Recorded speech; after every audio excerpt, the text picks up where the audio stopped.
ওকে, এটা হয়েছে। এখন আমি চেক, এখন দেখতে অফ করে রাখ।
আমার সব ঠিক আছে তো?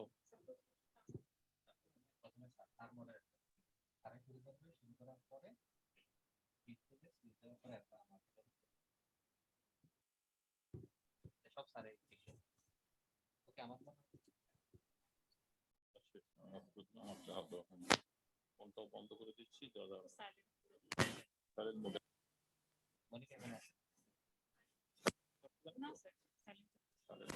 আমি ফোন করবই না, যতই ফোন করে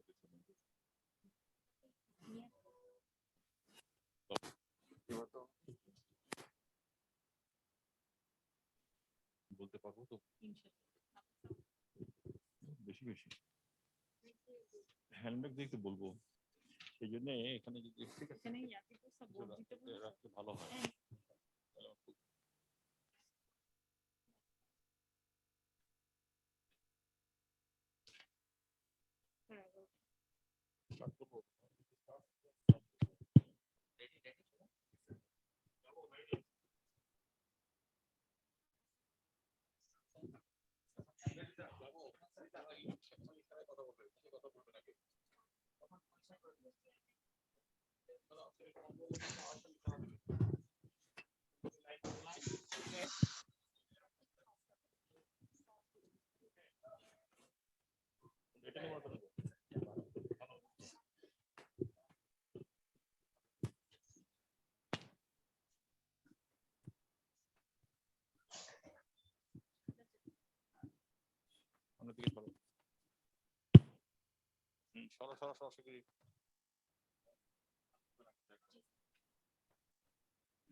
Assalamu alaikum wa rahmatullahi wa barakatuh. Today, our second virtual workshop on PRP therapy in dermatological practice. Why we are with you? All the world is turmoiling with COVID, but we are working. We should work. Whatever it may be the condition is, we will be with you. And that's is the thing. And we will be with you. Let's start today. In our program, this is the PRP therapy in dermatological practice. Welcome everyone. We have more than participants, all dermatologists are here of the Bangladesh and India also. We have done already 20 like workshop, seminars, international seminars. Today we have our learners. We have our president with us, Professor Shahidullah. Our today's I'm as a moderator, but in our this program, our president is here, Professor Shahidullah. He is our professor of dermatology, president of ASB, and chairman TDF. He is with us. Let's go to our second panelist, Professor M.A. Wahab. President M.A. Wahab, he is our panelist. He is president of ACSB and chairman TDF. He is also with us. Now we have two speakers today. One is Dr. Bakhtiar Kamal, vice president of ACSB and renowned rehab surgeon, transplant surgeons. Today's speaker also, he's working in DMCH and also he's a great transplant surgeon.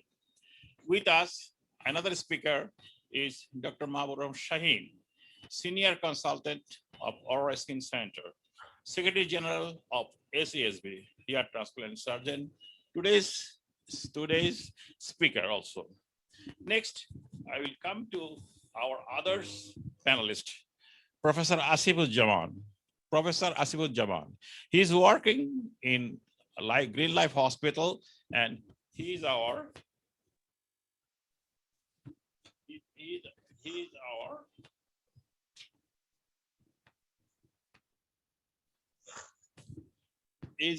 assistant secretary of ACSB. So, and with us our another panelist, Dr. Toidul Islam from Sylhet. He is assistant professor of Rajiv Rajia Medical College, vice president ACSB, and today's panelist. He is also a efficient dermatological surgeon also. So now let's start our program with these things. And now I like to introduce another great one, our international special guest speaker also, Dr. Ashim Sharma. He used to visit our Bangladesh twice or three times. He's really a charming one, and he's working in the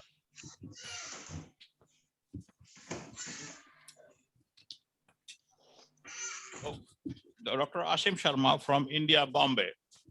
He is assistant professor in Sion Hospital, Mumbai. Chief dermatologist, Skin Saga Center, Mumbai. Honorary secretary, IIDL Maharashtra. So he has presented more than 100 publications. Do you think how much efficient he is? And when we come to contact, he's always smiling and coming here. Today he will be also with us to give an answer of your question. So we have collected so many rich fellows in front of you. Let's start. See what is going on. So in our program, first, I will ask our president, Professor Shahidullah, to give a welcome speech for some speech, and we will enlighten you. Let's go to Professor Shahidullah right now.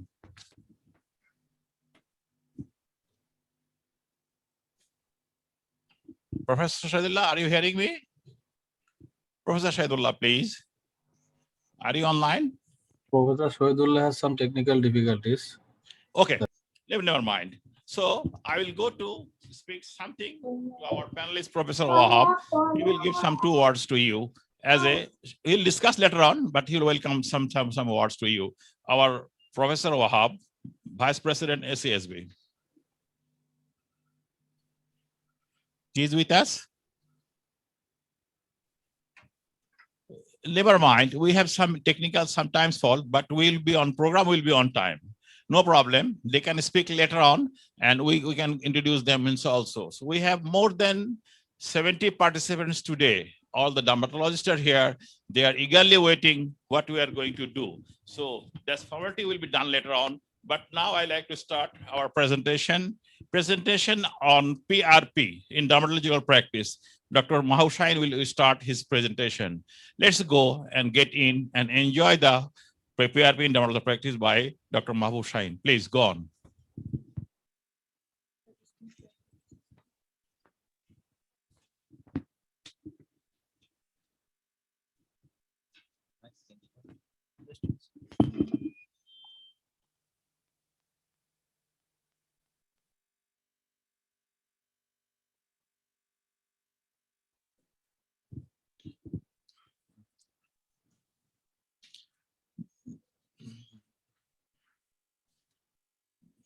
So what is PRP?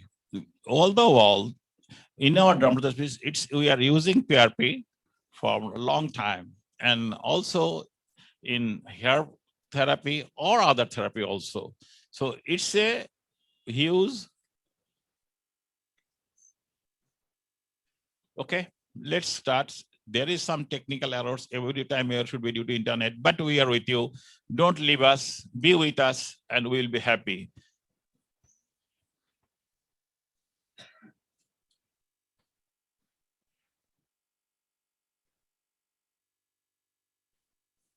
Just a minute, we are with you, no problem. Will be with you, and it is a some technical, it will be always no problem, but be patient and we will be benefited with our this presentation.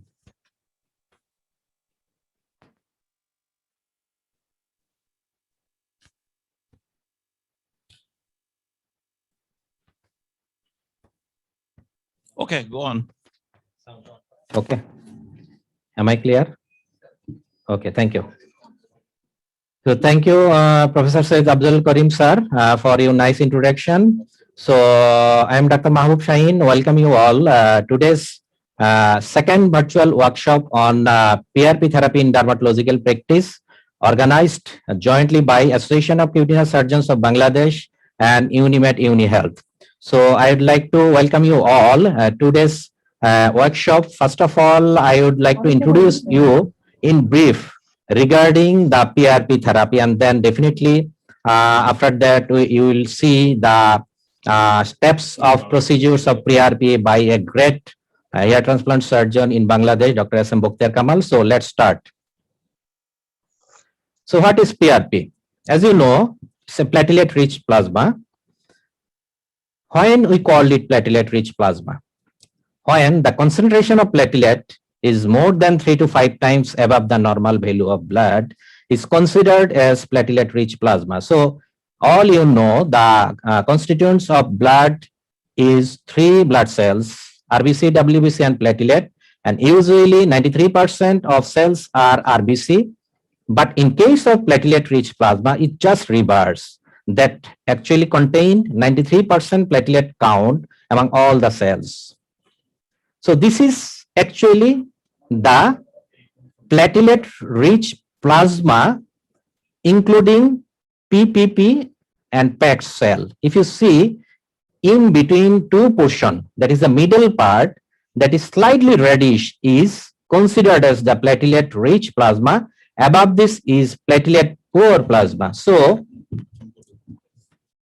platelet-rich plasma therapy is an old therapy, as you know, extensively used in different specialties in medical science, including orthopedics, physical medicine, podiatric surgery, dental surgery, ophthalmic surgeries, gynae surgeries, and so many specialties, including dermatology.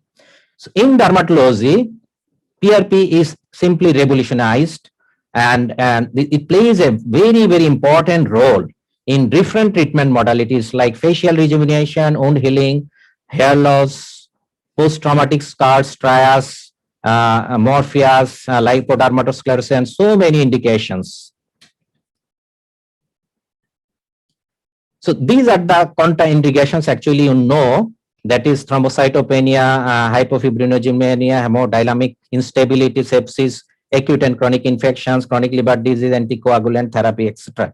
So these are the common complications, though PRP is considered is a very safe treatment modalities, but there are some sort of complications, though it is not actually complications, some sort of side effects. Sometimes patient feel pain even after the procedures, some sort of numbness, rarely infections, nerve injury or vasovagal attack. So procedure of PRP therapy, as you know, still there is no standard protocol exist for the PRP therapy. So PRP preparations and various protocols are used in different parts of the world. And the main principle is to give the concentrated platelets, which is more than 3 to 5 times of physiological value. That is really very, very important regarding the PRP. Then injecting this concentrated plasma in the tissue where healing or effect is actually desired. So the process, PRP process actually collects your own blood, utilizing the centrifuge to separate the platelets and growth factors from the blood and inject this PRP in the affected area. So in consultation room, it's very, very important to counsel your patient regarding the procedure and results, as because the selection of case, proper selection of case is really very, very important. Otherwise, you cannot get the maximum benefit, or patient will not satisfied at all. So it's really very important regarding the counseling of the patients regarding these procedures and results. So in collection room, blood is drawn from the patient's arm 10 to 50 cc, even more than that, according to your desired area. That is very, very important. And tubes containing withdrawal blood are placed in a centrifuge and spun using a carefully determined protocol. So speed and duration of centrifugation is very, very important, and must be careful not to damage the platelet. That is really very, very important. And centrifuging separate the red blood and WBCs from platelet is also important, and finally collects the platelet rich portion of the plasma. These are the steps, as all you know. And in case of in the procedure room, you have to clean the target area, whether it is face, whether it is leg, or whether it is scalp, of any indications. You have to clean the target area first, and then go for the infiltration of anesthesia, whether it is topical anesthesia or infiltration anesthesia. It's from my experience of point of view, I must say, topical anesthesia in most of the cases is not as effective as infiltration anesthesia. So that's why most of my procedures are through infiltration anesthesia. As you know, it requires actually a few minutes for achieving anesthesia. And in case of topical anesthesia or surface anesthesia, as you know, more than 45 minutes to 1 hour is needed at least to get the maximum benefit. And then start intradermal injections of PRP. As you know, the target area of the skin to pushing this PRP is intradermal. And patient should be kept in situ for 2 to 3 minutes immediate after procedures. And 5 to 10 minutes is actually needed to complete this procedure in procedure room. And then release the patient with proper post-procedural advice is also very, very important. So as you know, the local infiltration of anesthesia, if you see, these are the nerve fibers actually supplies an important plays an important role of pain. So pain management is very important. To make all the procedures painless to your patient is of paramount importance. So anesthesia is very important. We can use ring block or we can use nerve block. So most easily and most commonly we can use ring block. That is good enough to create the anesthetic field for PRP, particularly in the scalp, in androgenetic alopecia and other indications. So precaution is very, very important, as it is a bit semi-invasive procedures. So definitely sterility is of paramount importance. You have to be cautious about this.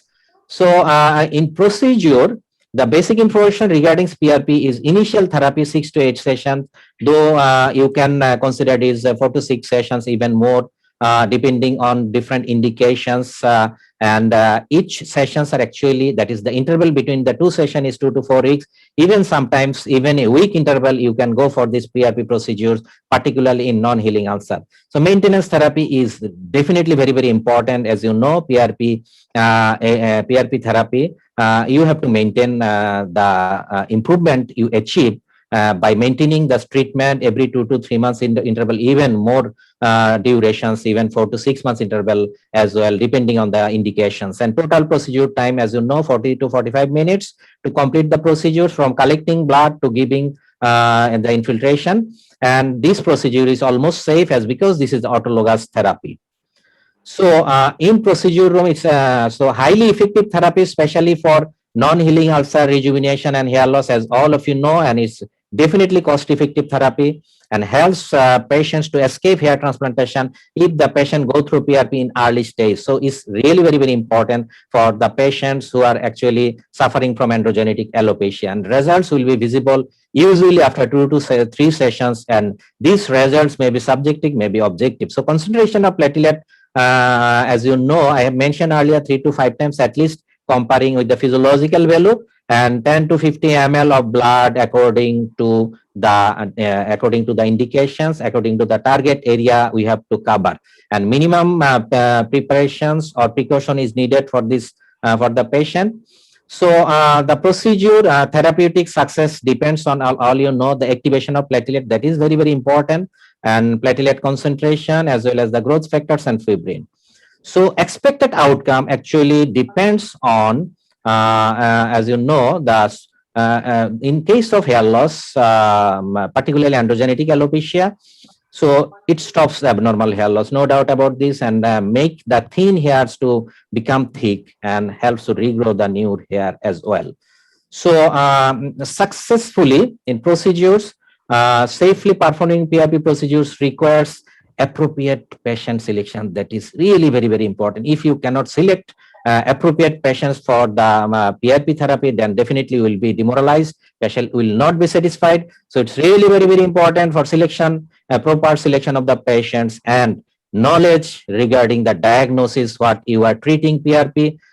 So as you know, diagnosis is very, very important.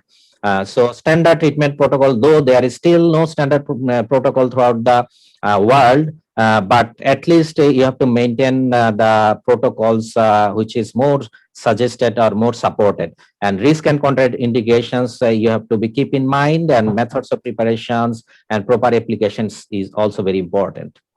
So PRP therapy in hair loss, mostly in pattern hair loss, telogen effluvium and alopecia areata, though I am not very much convinced regarding the management of alopecia areata by PRP, but definitely PRP plays a very important role in androgenetic alopecia as well as telogen effluvium. So this is the patients giving PRP and in male pattern baldness. And this is one of my patients giving PRP before and after picture that is really, really amazing. Though not always we get such type of output or results after giving the PRP. In female pattern hair loss, as you know, is also plays an important role. And different studies shows definitely PRP plays a very important role in the management of hair loss and others. And this is one of my patients. If you see in treating non-healing ulcer, this is stasis ulcer, responded very well after PRP therapy. And this is another case of pyoderma gangrenosum. If you see, responded excellent after giving PRP therapy along with other conventional treatment. So PRP in the Straya, though I have a very little experience, definitely our panelists and special guests definitely give you their experiences regarding the management of Straya with PRP. And definitely in acne scar management plays a very important role as well. But selection of patient is again is very important. You cannot expect too much improvement in deep scars, rather in the mild scars that give you a good result after PRP therapy as well. In morphia, this is another very important indications. We can use PRP, and I have few experience using PRP in morphia and responded very well along with the conventional treatment, that's for sure. So it's as an adjuvant treatment. Definitely PRP is very, very important treatment modalities in the management of morphia. And another indications, as you see, this is lipodermatosclerosis.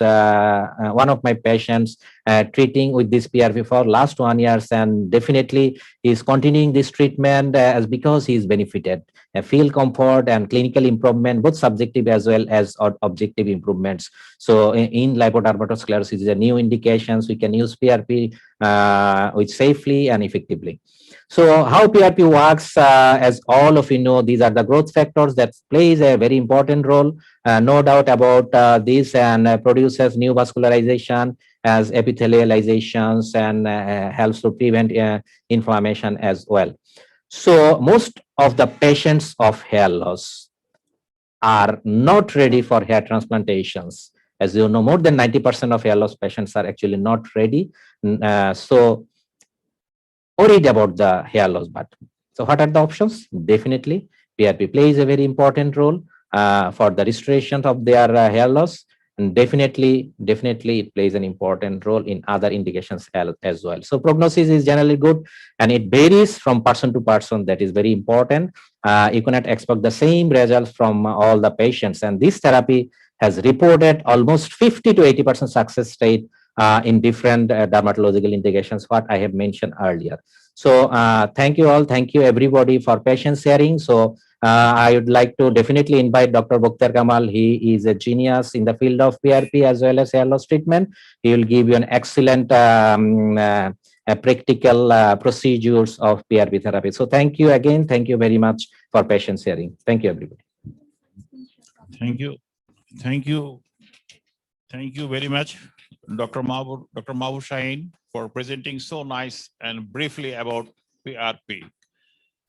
So what is PRP, how to do, and what is the indication? You are the great selection you will select if the patient need PRP and how to go. It depends on you. Okay, we'll give you time to discuss about this thing and other questions. So wait for it. We are running on time.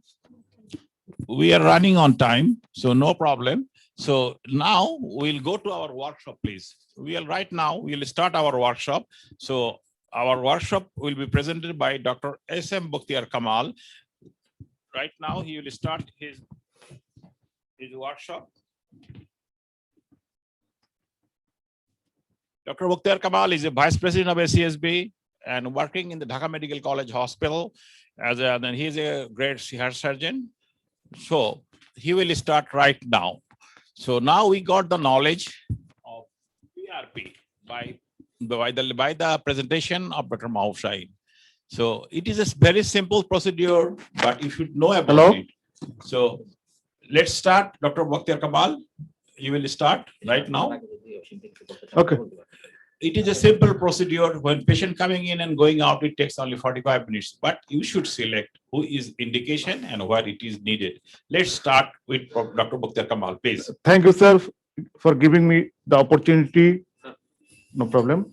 Opportunity to demonstrate PRP therapy in hair loss patient. Okay, I would like to thanks my dear friend Dr. Ashim Sharma. He's here, and dear ladies and gentlemen, I will demonstrate now the PRP therapy. Before Dr. Mahbub already said what is PRP therapy and how the PRP therapy we do.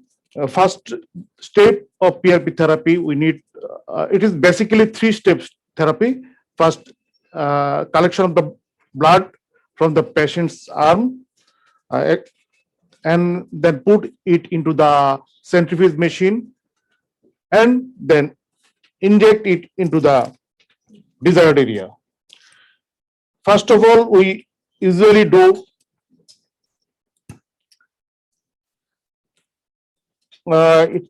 actually we need to alcohol plate, please. Draw blood from the patient's antecubital fossa.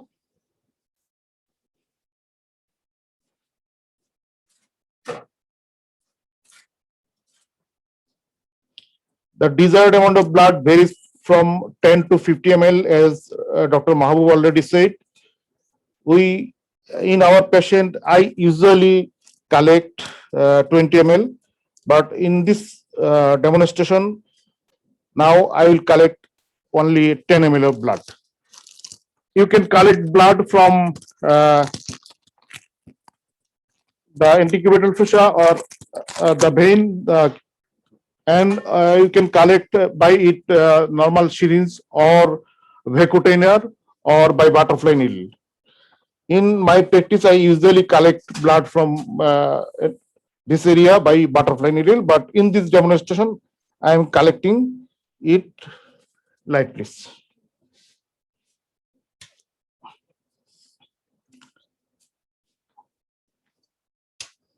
Okay. Yeah,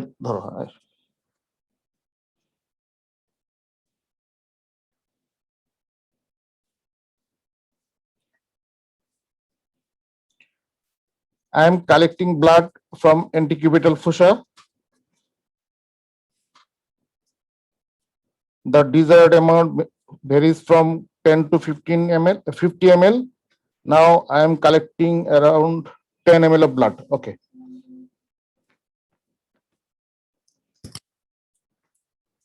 The first step is the collection of blood from the desired area. Then the second step is the put the blood in a test tube containing anticoagulant.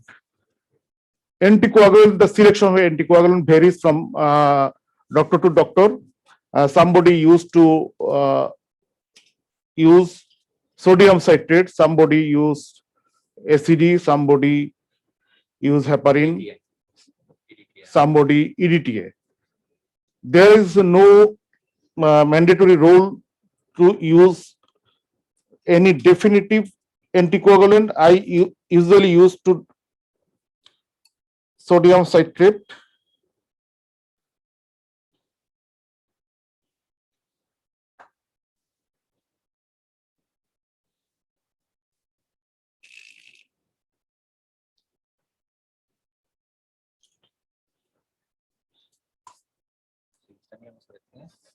Okay.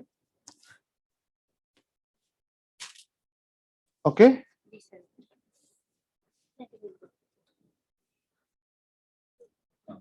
This is blood with anticoagulant in a test tube. There are different types of anticoagulant. I already mentioned. I usually use sodium citrate. You can use EDTA, ACD, or heparin, anyone. Then I will place it into the centrifuge machine. Okay. Now we are in centrifuge machine. I put this water containing test tube in opposite to balance the centrifuge machine. এখানে একটু করতে হবে।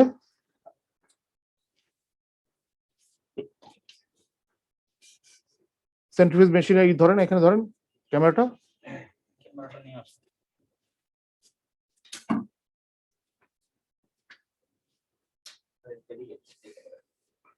না এখানে ক্যামেরাটা ধরেন, আমি যদি হ্যাঁ centrifuge machine there are speed limit 0 to 400 RPM per minute, rotation per minute.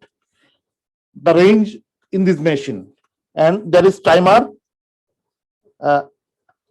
I will put it for 5 to 8 minutes. This is around 1500 RPM. So the first step is to put blood with anticoagulant in a test tube in a centrifuge machine at a speed of 800 to 1500 RPM. Now I place this anticoagulant containing blood in the centrifuge machine at 1500 RPM for 5 minutes. Timer is set for automatically stop the centrifuge machine. The choice of anticoagulant, you can use any anticoagulant which you desire. And choice of machine, there are different types of centrifuge machine in the market. Somebody claim some machines are superior. I usually use this type of centrifuge machine for last 9 years, from 2012 to till date. And I used to do, I use so many different centrifuge machine in the market, and also digital centrifuge machine. I think there is no significant difference. But our panelist, our special guest, Dr. Ashim Sharma, can say something about more about this regarding the centrifuge machine. Is there any superiority or inferiority difference the centrifuge machine we use in making PRP? The second step, we prepare the area, target area. The target area usually we wash with normal saline. Sometimes we use chlorhexidine or povidone iodine to prevent any infection. Although in case of PRP, there is in my practice from 2012, there is no infection without, I never give any antibiotic after giving PRP. now I am going to prepare the target area. First step, I clean the area, target area. My desired area is this part, and now I am going to clean the area with chlorhexidine. This is the step how I clean the area.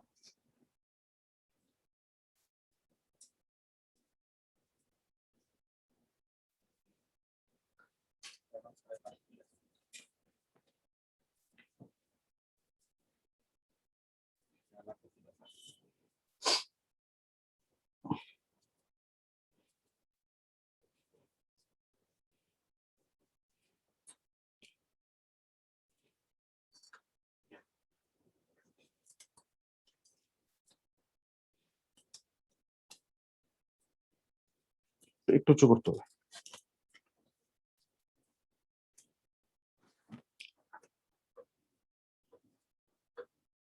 Okay, thank you. After cleaning the area, the next crucial part is to anesthetize the area, because PRP itself is very painful.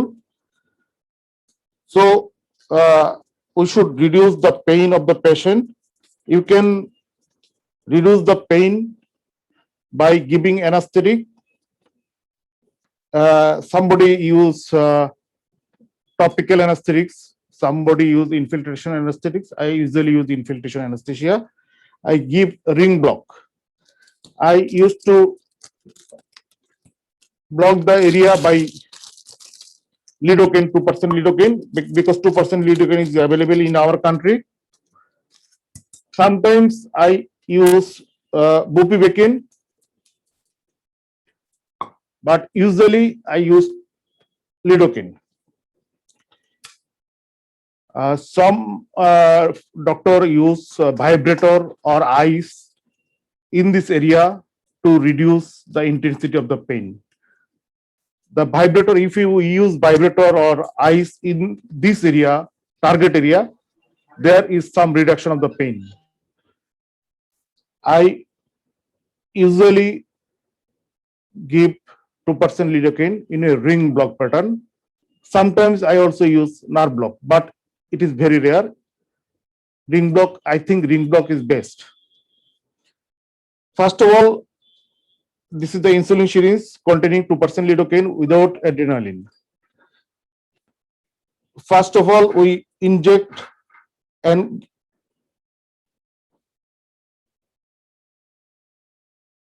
0.1 ml 1 centimeter apart.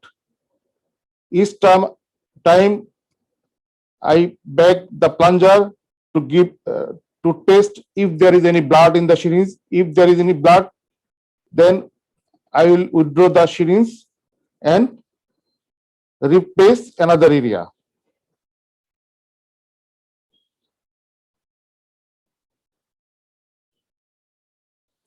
Point 1 ml lignocaine 1 centimeter apart. I am giving a ring block.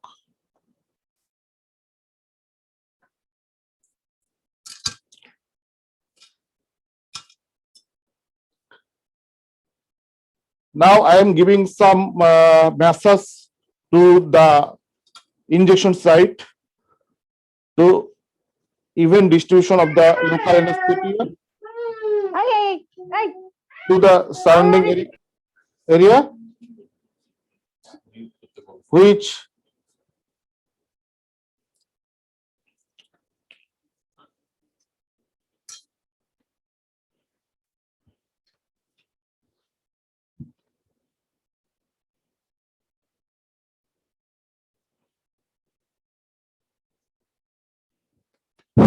every 1 centimeter apart, 0.1 ml of lignocaine.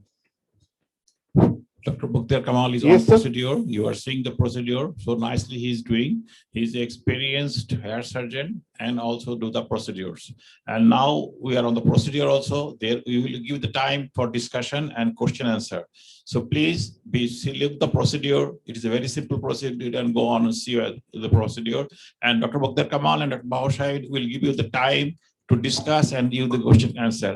And we have also international our guest, he also is sharing his experience with you. Please be with us and observe the things. Thank you. Okay.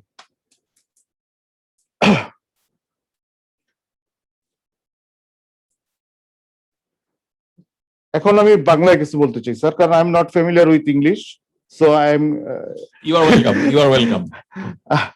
Now I try to say in something in Bangla. Okay, আমি যেটা করছি যে infiltration anaesthesia দিচ্ছি, এটা 1 centimetre দূরে দূরে 0.1 ml করে local anaesthesia. এতে হবে কি যে আপনার যে ট্রিটেড এরিয়াটা, আপনি যে এরিয়াটা টার্গেট করছেন যে সেটা ট্রিট করবেন, অ্যানেস্থেসিয়া দেওয়ার পরে অলমোস্ট নো পেইন। আমরা এরকম করে করে বিলি কেটে কেটে এরিয়াটা টার্গেট করি এবং অ্যানেস্থেসিয়াটা দিই। অ্যাকচুয়ালি যে আমরা ইনসুলিন সিরিঞ্জ ইউজ করি, এগুলোতে অলমোস্ট প্রিকে, মানে এইসব সিরিঞ্জের প্রিকে almost no or insignificant pain হয়। ফলে হচ্ছে যে এই ক্ষেত্রে পেশেন্ট যে খুব বেশি ব্যথা পাবে সেরকম কোনো কারণ নাই। হচ্ছে যে আমাদের মোটামুটি 3cc তো, হ্যাঁ 3cc সিরিঞ্জে আমাদের মোটামুটি অ্যানেস্থেসিয়া হয়ে গেছে। এখন আমি যেটা করি সাধারণত যে একটু যে এরিয়াগুলোতে অ্যানেস্থেসিয়া দিছি এই এরিয়াগুলো একটু হালকা মেসেজ দিয়ে দিই যাতে ইভেন ডিস্ট্রিবিউশন হয় এবং রোগী যাতে একটু কমফোর্ট পায়, একটু পেইন কমে যায়। এখন হচ্ছে যে আমরা ওয়েট করব যে আমাদের পিআরপি তৈরি হওয়ার জন্য। হ্যাঁ sure. Okay, thank you, sir. Thank you very much for giving us the opportunity to see the procedures of PRP step by step. In between, I can ask a questions to our today's special guest, Dr. Oshim Sharma. Welcome you, Oshim Sharma, again today's virtual workshop on PRP. Would you please let us know your experience regarding the anesthesia use in PRP effectively? What is the role of surface anesthesia, as you know, comparing with the infiltration anesthesia? Would you please let us know your experience regarding these anesthetic procedures in PRP? Dr. Oshim Sharma, please. Yes, thank you, Dr. Mahbub, and thank you, Dr. Bakhtiar. So essentially, what happens, just like both of you are hair transplant surgeons, just anybody who does hair transplants is very comfortable with blocks and infiltrative anesthesia. With topical anesthesia, I've often found that we end up using more than 10 grams of local anesthesia. It's a wastage of surface anesthesia. And you have to wait not only for 45 minutes. So in 45 minutes, if you have applied a thick layer, anesthesia is only up to 1 mm. For the hair follicle, we need anesthesia up to 2 mm, 1.5 to 2 mm, because that is your depth of injection. In fact, half an insulin syringe is almost 4 millimeters. So sometimes you end up going 3 to 4 millimeters deep into the skin. To get 4 millimeter anesthesia with a surface anesthetic, the anesthesia has to be on for 3.5 hours, which is why I do not use surface anesthesia at all. What I do, like Dr. Bakhtiar is doing, I usually give blocks in the front and then a circumferential block all around. Or in patients who I can convince, I sometimes give them a supratrochlear and a supraorbital block as well, which all of you are well aware of. How I use surface anesthesia for PRP is that I block the areas that I'm going to put infiltrative anesthesia in. So in the front, I'll apply a thick layer, and in about 30 minutes, I'll start injecting small boluses. Then I'll wait for another 15 minutes, and then we start PRP. So within an hour, the procedure is finished. So I usually apply surface anesthesia when I'm drawing blood. So you don't waste any time. In 45 minutes, the PRP is ready, and the patient is also ready for injection. Thank you, Dr. Oshim. Thank you, sir. Actually, যেটা হচ্ছে যে doctor অসীম oil shed যে infiltration anesthesia is superior in case of PRP. Some center use surface anesthesia. It may be in terms of cream or umbrella cream by Amla cream, or it may be in Xylocan spray or gel, but this actually takes a long time and give a very little amount of anesthesia. That's why If you have enough time, you have one or two patient in your center the whole day, you can spare the time. But in my busy practice and giving the maximum reduction of the pain, I usually use infiltration anesthesia with 2% lignocaine. Thank you, Dr. Hashim, for your good advices and share your knowledge. And Dr. Bakhtiar Kamal for being your share knowledge. So in our practice, we should make a painless PRP. All first question of the patient is, will I get pain in this procedure? That is no. Actually, Dr. Bakhtiar sir, Kamal. no operation is absolutely pain-free. Hmm. You can reduce the pain.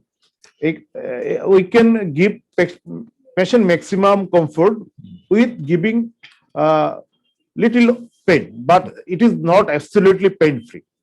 Okay. Patient Okay. get some pain, but not significant pain during the procedure. May I know, Dr. Bakhtiar Kamal, is there any contraindication of PRP? Dr. Mahu already said there are so many indication. Actually, in case of low platelet count or platelet dysfunction, the use of PRP is not giving so much benefit. So in this case, I usually avoid PRP. Dr. Mahu, anything you can add?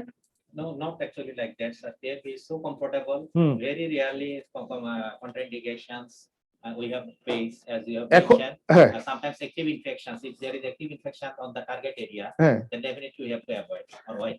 হ্যাঁ এখন যেটা হচ্ছে যে আমি কিছু জিনিস যোগ করতে চাই। আমাদের যারা বাংলাদেশের লোকজন আছেন অনেকেরই প্রশ্ন থাকে যে আপনারা কোন ধরনের সেন্ট্রিফিউজ মেশিন ইউজ করবেন। আমি আসলে খুব কম দামি চাইনিজ অথবা কোরিয়ান সেন্ট্রিফিউজ মেশিন ইউজ করি, এবং আমি বিশ্বাস করি যে খুব দামি সেন্ট্রিফিউজ মেশিন থেকে এগুলাতে রেজাল্ট খুব একটা ভেরি করে না, আমার বিশ্বাস এটা। হ্যাঁ, এক number.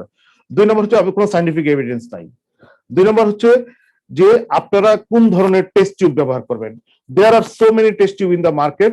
You can use any of the test tube. Some test tube are pre-filled with anticoagulant. যে অনেক টেস্ট টিউবে অ্যান্টিকোয়াগুলেন্ট দেওয়া থাকে, অনেক টেস্ট টিউবে সোডিয়াম সাইট্রেট দেওয়া থাকে, অনেক টেস্ট টিউবে অ্যাসিড দেওয়া থাকে, অনেক টেস্ট টিউবে সিপিডি দেওয়া থাকে। হেপারিন সাধারণত দেওয়া থাকে না বোধহয় কোনো টেস্ট টিউবে, থাকতে পারে মেবি। তা আপনারা বাজার থেকে যে কোনো টেস্ট টিউব কিনে এনে আপনারা ইউজ করতে পারেন, অথবা আপনি যেটা করতে পারেন নর্মাল টেস্ট টিউবে আপনি বাইরের থেকে সোডিয়াম সাইট্রেট সলিউশন কিনতে পাওয়া যায়, এটা কিনে ওই টেস্ট টিউবে নেবেন। এখন হচ্ছে যে আপনি কতটুকু সোডিয়াম সাইট্রেট বা অ্যান্টিকোয়াগুলেন্ট নেবেন। It's the ratio of anticoagulant and blood you have collected. It is usually 1:10. If you give 1 ml of anticoagulant, you can put 10 ml of blood in this anticoagulant. And what types of anticoagulant, it is your choice. Usually I used to use sodium citrate, and the most of the dermatologists in the world is usually use sodium citrate, but preference may vary. You can use SCDA, you can use CPDA. So would you please let us know at least one advantage of using sodium citrate as an anticoagulant over EDT or others? Sodium citrate is usually less painful. Yes. Inject is sodium citrate. I say already mentioned the PRP is very painful. If you add any anticoagulant which is also painful, then it makes more painful. So if you use sodium citrate as an anticoagulant in PRP, it may make some less pain to the patient. But the very interesting thing, though it is painful, but patients are really ready to accept this pain as because they love their hair so much. So Dr. Oshim, would you please let us know regarding the anticoagulants, anything more?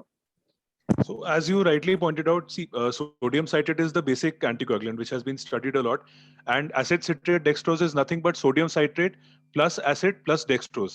How ACD was developed was basically in blood banks where you need to keep blood viable for 40 days. So for that you need dextrose as a nutrition medium and acid to prolong the effect of platelets. But when we are giving PRP, we are doing it within 1 hour. So actually we do not need acid, we do not need dextrose. What happens when you mix acid with sodium citrate is that it becomes more acidic, and the more acidic it is, the more it will burn. So the patient will not only have injection pain, he will also have burning pain after you've injected, which is why ACD is more painful.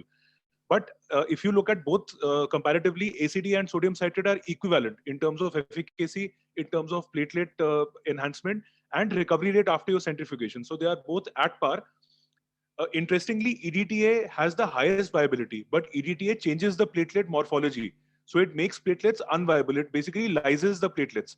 So even though your final count will increase, the platelets will be non-viable, which is why EDTA is not used anymore. At least in the last 10 years, nobody has done any study on EDTA. Heparin is something which is coming up now, but unfortunately, I have very little experience with heparin. I know people who are doing and using heparin, but I feel our results with sodium citrate and acid citrate dextrose are very good. The reason why we use ACD in India is because we get the BD tubes pre-filled with 0.75 milligrams of ACD, and 8.5 ml of blood can be collected in those tubes.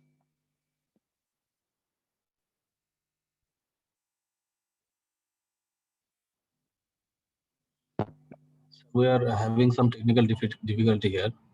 Please wait, sir.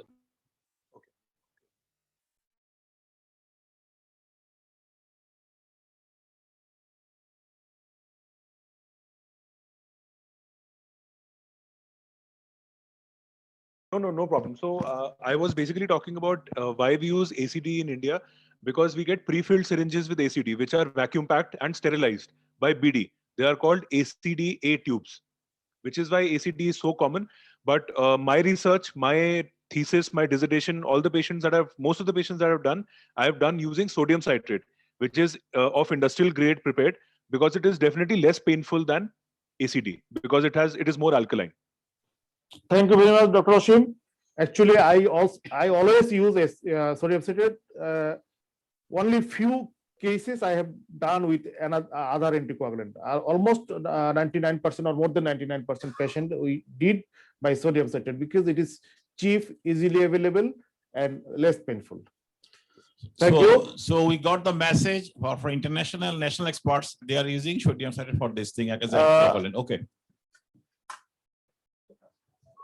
এখানে focus যেটা focus হচ্ছে, আচ্ছা এখানে যেটা হচ্ছে যে আমি বাংলায় বলছি যে এখানে আমাদের যে একবার সিঙ্গেল স্পিন, এখন যেটা হচ্ছে যে পিআরপি তে যে জিনিসটা ইম্পর্টেন্ট, যে আপনি সেন্ট্রিফিউজ মেশিনে এটাকে সেন্ট্রিফিউজ করবেন। যদি একবার সেন্ট্রিফিউজ করেন এটাকে বলা হয় সিঙ্গেল স্পিন, আর যদি আপনি দুইবার সেন্ট্রিফিউজ করেন তাহলে এটাকে বলা হয় ডাবল স্পিন। এই ধরনের যদি সেন্ট্রিফিউজ হয় তাহলে আমরা দেখছি যে 10 ml ব্লাড আমরা নিচ্ছি, অলমোস্ট 4 ml এর বা 4.5 ml হচ্ছে RBC and WBC.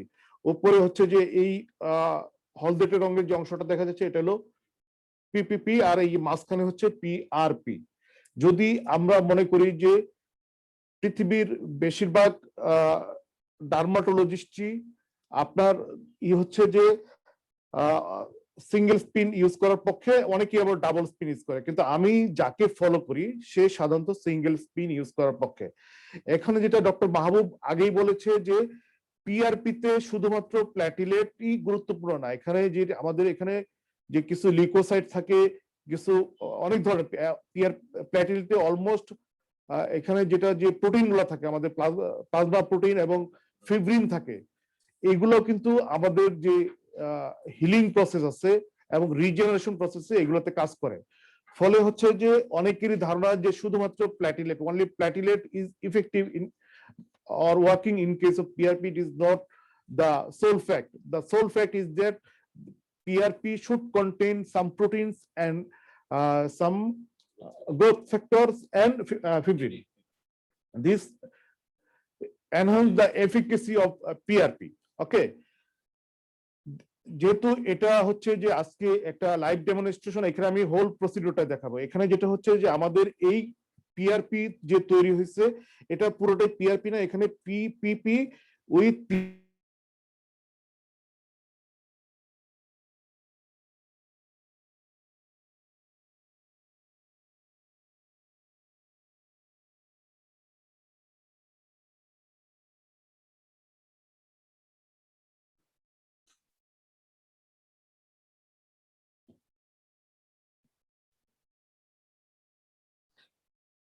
Should I start?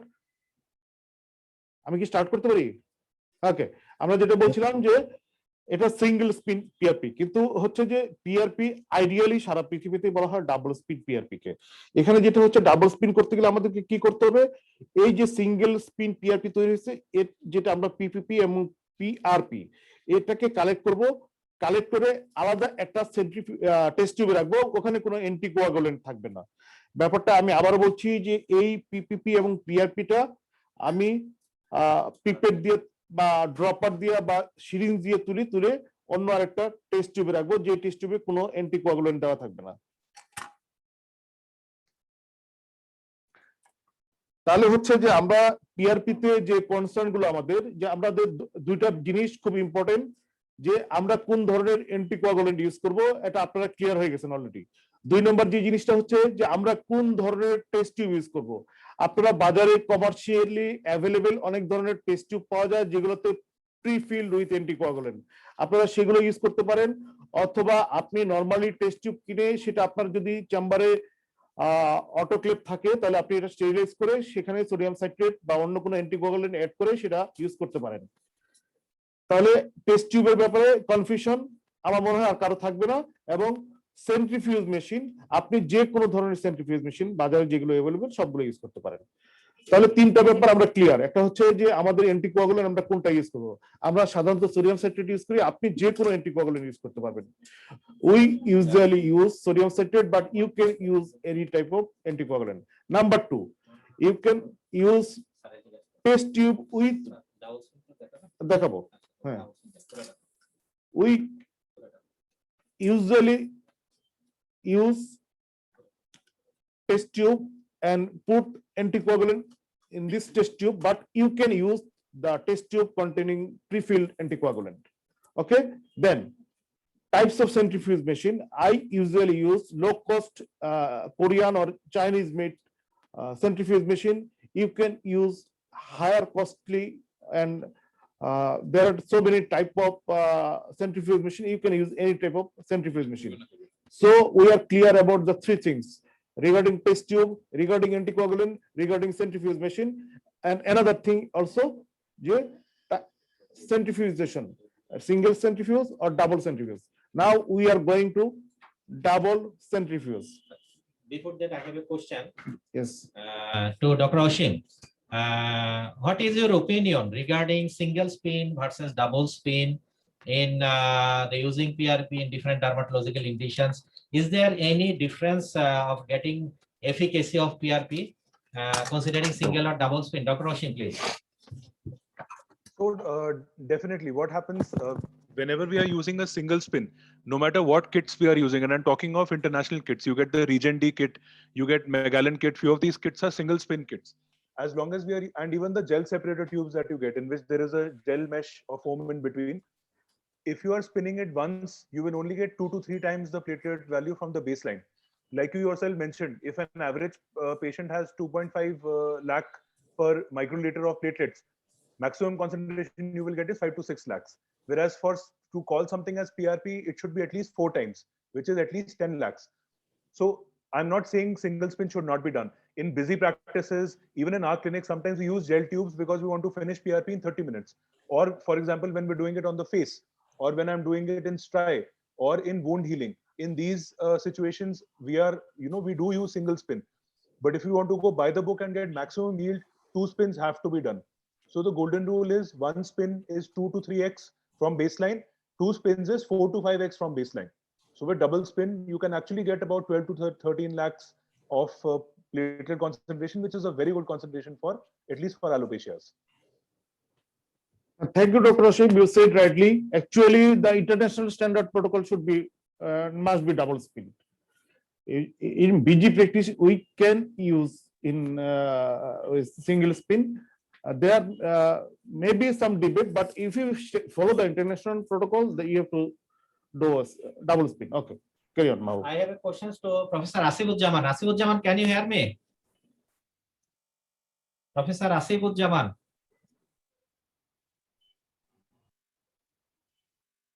I think is not here. Dr. Tohidul Islam Imdad. Dr. Tohidul Islam Imdad. Yes. Okay, thank you, Dr. Tohidul Islam. Imdad, I think you have a lot of experience regarding the use of PRP in different dermatological indications. Would you please let us know what is the outcome of using PRP in acne scar patients? Thank you, Dr. Mahbub Shaheen. Thank you for giving me the opportunity to as a panelist in this workshop. I'm practicing for last 2 years. I'm on acne scar by PRP as well as other microneedling, RF microneedling, chemical peeling. Those patients has not so much scarring. That is, scarring is little scarring. That is, scarring size is smaller. Those patients got good result. It not only only PRP. I think it's the combined treatment is good, like microneedling as well as PRP, chemical peeling. All things combined, that is with PRP, it's a good result. I think most of the patients good result, satisfactory result. That is, patient desire sometimes get the desired result. Not 100% reduction or 90% reduction of this scar, but it's good satisfactory result I found in my patient. Thank you, Dr. Tauhid, for your sharing your knowledge. So we are on the inside of the procedure. So may I ask the Professor Shahidullah regarding you are also, I ask you for this welcome speech, but you are not in connection with us, but you give some words, and we like to know the indication of PRP in dermatological practice. Please give some words about it. Indication of PRP in dermatological practice. Professor Shahidullah, please. Thank you, Zolai. Although I am a bit late in connection,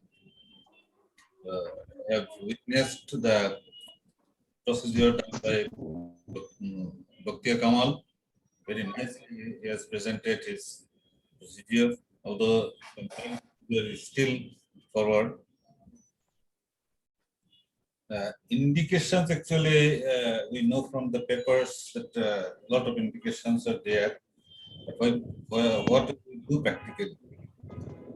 This hair loss problems, alopecia, already the procedure, the developer is there. The other one discussed is acne scars. Besides, we have other indications. We have another success, first we mentioned. Mahbub has done one diabetic dermopathy, like necrosis, lipoic diabetic He infiltrated that case, and that patient presented to us with ulcers on both legs, and that patient took a lot of treatments, but he was frustrated. Then we made a medical board, and we considered that PRP should be applied. And this Dr. Mahbub has already done that PRP 5 or 6 sessions, and is now all right. This patient is all right, and I have followed this patient for more than 2 years. Still is very good. No ulceration, no scars are there. So this is one success with necrosis lipoic diabetic.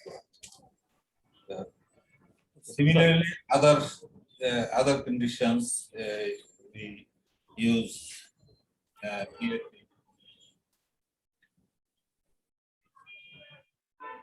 I think Dr. Mahbub will describe in this. Thank you, Professor Shahidullah, our president of SASB.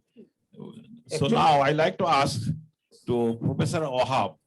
Professor Wahab, for you are practicing from long time, you are experienced, so as experience. How do you think with PRP and before without PRP during the practice of dermatology? Before you are practicing without PRP.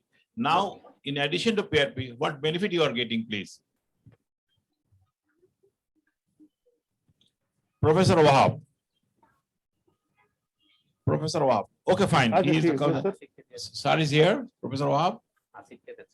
Oh, may I ask about our Professor Asif,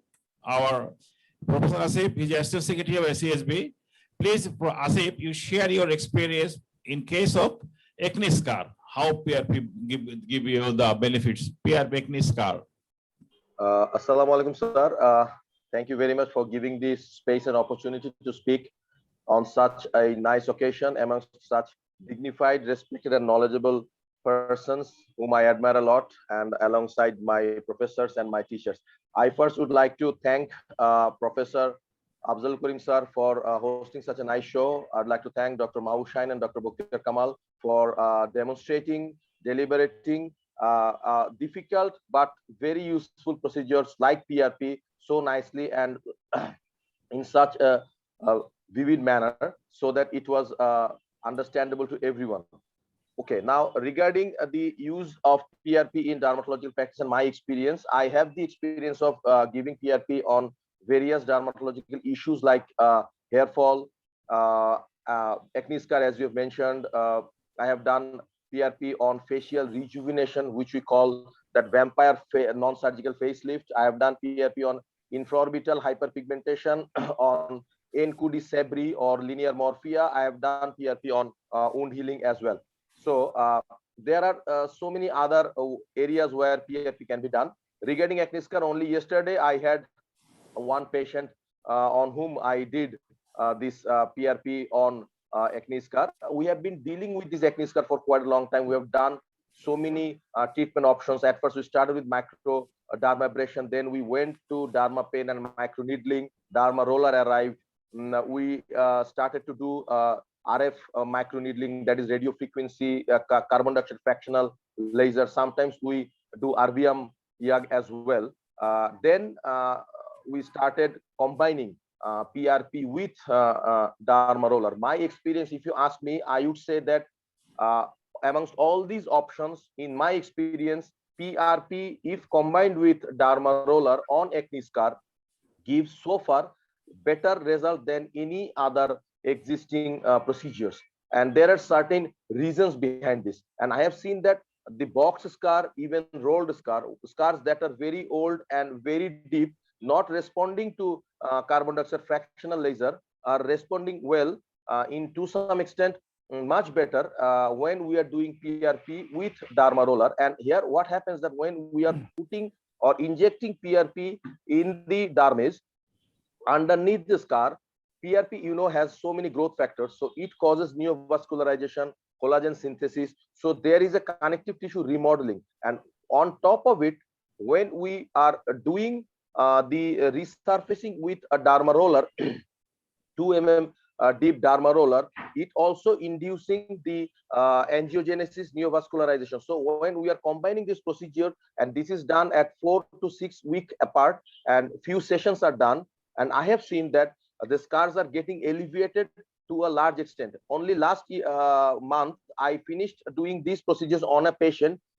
He's a doctor. He had done few CO2 fractional lasers on acne scars, but was not satisfied with those results. But when we started doing this PRP with derma roller, I have found a very good and satisfying result. There are 2 ways we can do it. One, we can inject the PRP, then we can put derma roller on it, or we can spread the PRP solution on the face, then we can do the rolling. But in my experience, when we are injecting the PRP on the skin surface, then we are putting derma roller, giving the better result.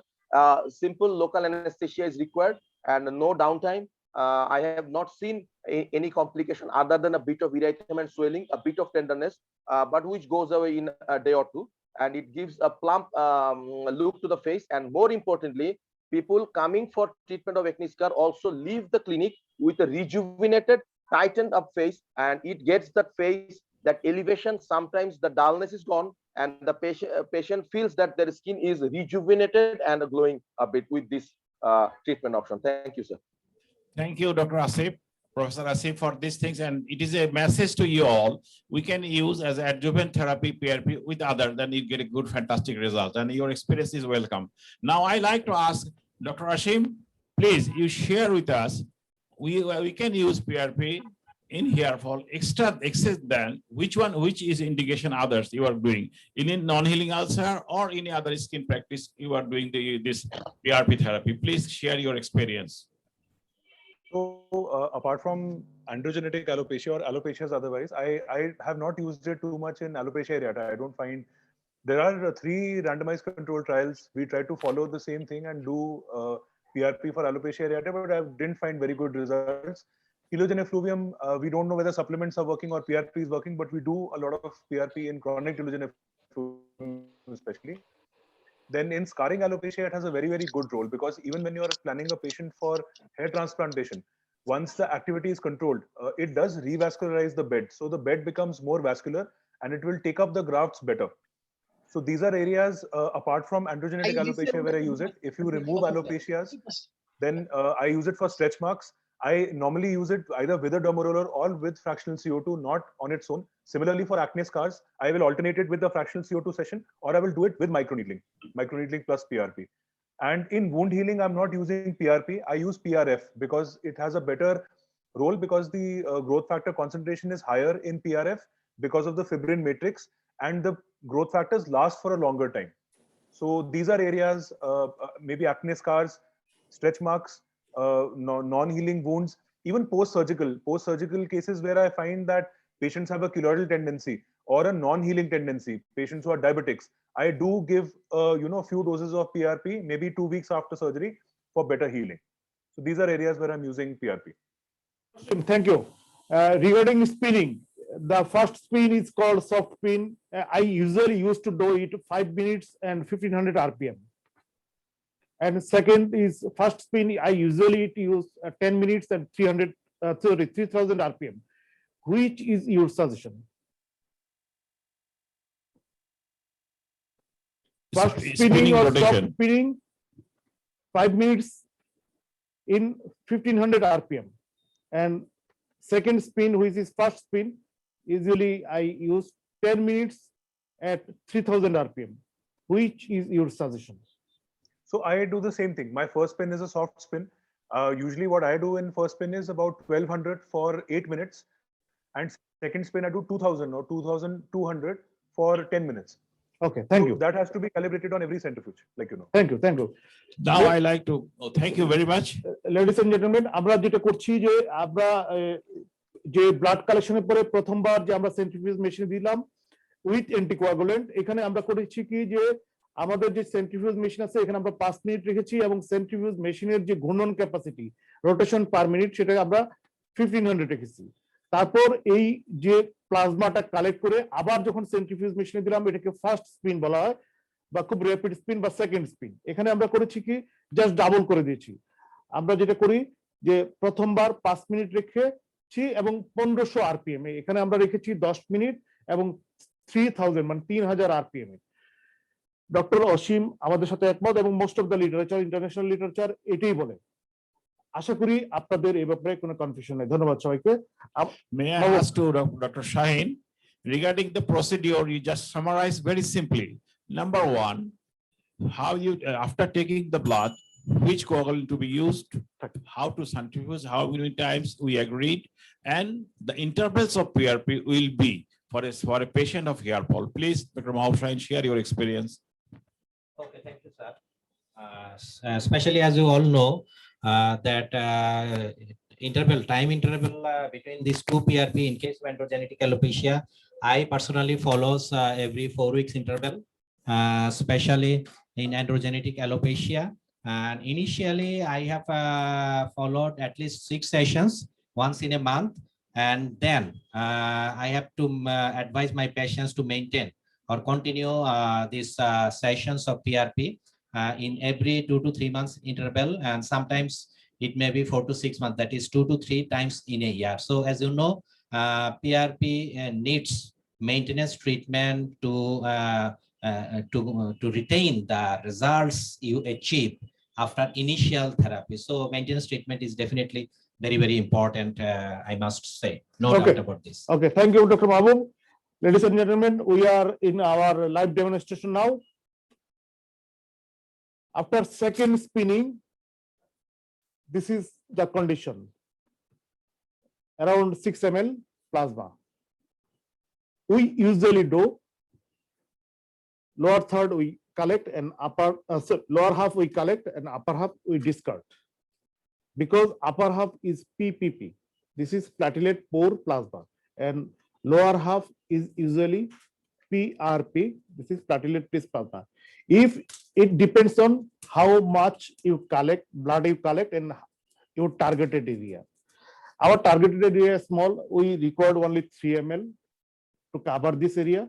So we collect the lower part of the plasma, which is called platelet. Sir, questions to you is as you have mentioned that you have discarded the upper portion of the PPP, but platelet is really very, very important, though it is PPP, as because this small portion of platelet also release some sort of growth factors. In that case, if you have a larger area to cover, then I think definitely you can use all of you have both PPP and PRP. Your comments, please. In this case, you can collect more amount of blood. This is my suggestion. Dr. Oshim? And Dr. Oshim, do you have any comments regarding the use of PPP?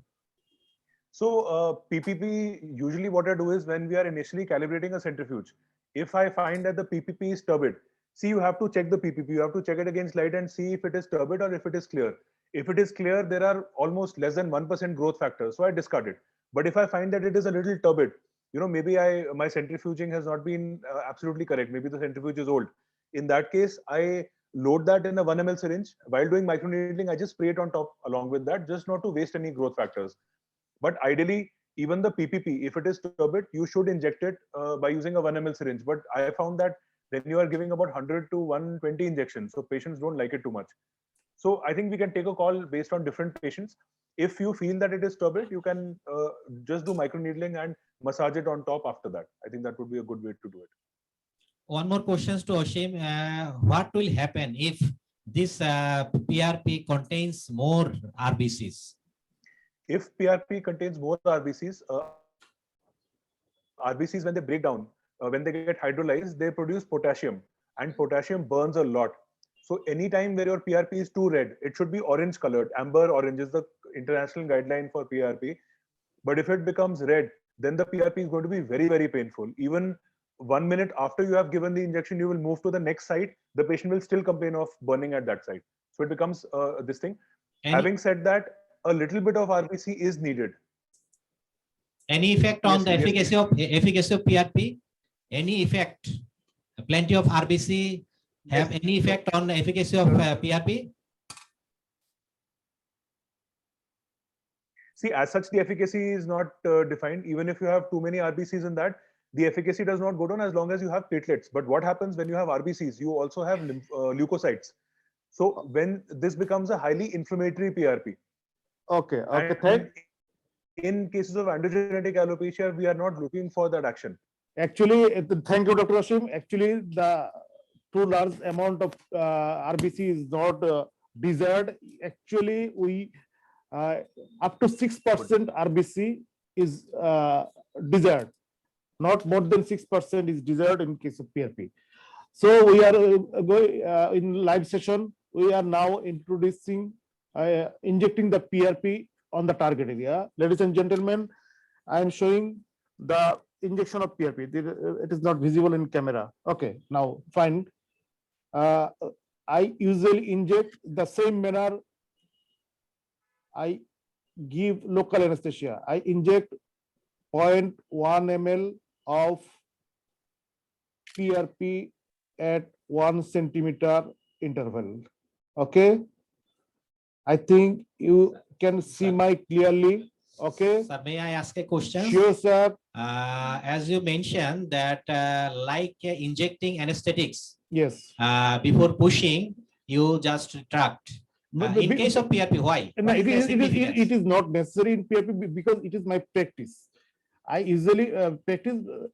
But as you know, not necessary to back the plunger in case of pushing the PRP.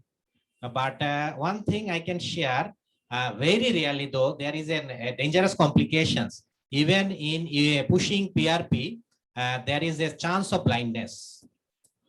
Maybe considering these possibilities, rare possibilities, I think you are absolutely right that pushing PRP, you have to retract to check whether it is directly in the blood or not. Dr. Oshim, any comments on this? Yes, so I do see there are two sides to this. Now, when it comes to case reports, I have read that case report, which, where people have spoken about retinal artery damage and basically something which has caused intraoperative blindness. But then there are also case reports where minoxidil has caused retinopathy, chronic serous retinopathy caused by minoxidil, topical 5% minoxidil applied twice daily for 1 year. So I take these things with a pinch of salt. There are also reports when ILS, intralesional injections given below, fillers given below, these have led to, ocular artery thrombosis and restriction. So these are things which I take with a pinch of salt. On the scalp, I usually, aspirate for the first 2-3 injections, but not every time, because then it becomes too time consuming. Okay, thank you, Dr. Ashim. Dr. Mahbub, it's easily my practice for a long time. It's for my safety, own safety. Okay, you can put it without pushing the plunger back. Okay, you can put it directly. Okay, this is my practice for a long time for my own safety and the patient safety. So I usually used to do this, but you can push it directly. Okay, thank you. Would you please say how much amount you are giving in one push? One push 0.1 ml at 1 centimeter apart.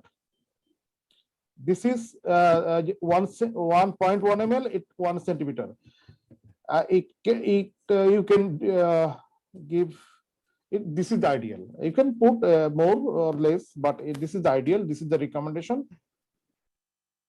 We should follow the recommendation unless we can put other example.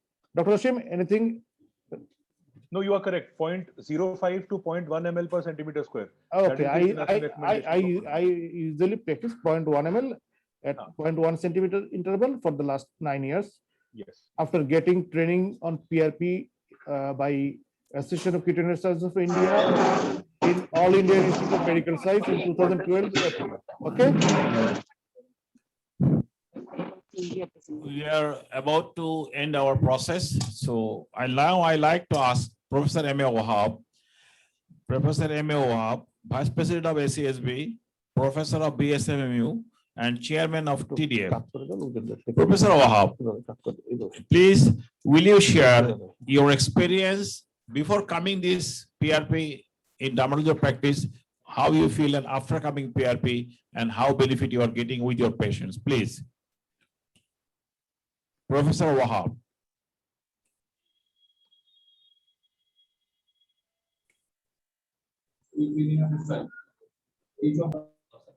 Yeah, Mahbub. দেখেন the audience এর কোনো question আছে কিনা? Professor Wahab, are you in line? Okay, I like to ask Professor Shahidullah the same question to you. Professor Shahidullah, before using PRP in practice and after using PRP in practice, what is your experience, please? Thank you, Tole, again. Before PRP, particularly the hair fall, we manage in other ways. Nowadays, using PRP, hair growth has been found in many cases, and also this cicatricial alopecia, we found a lot of success. Also in the acne scars, we also got a lot of success with PRPs.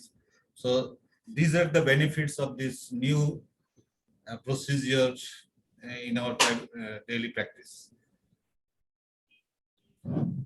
Thank you very much.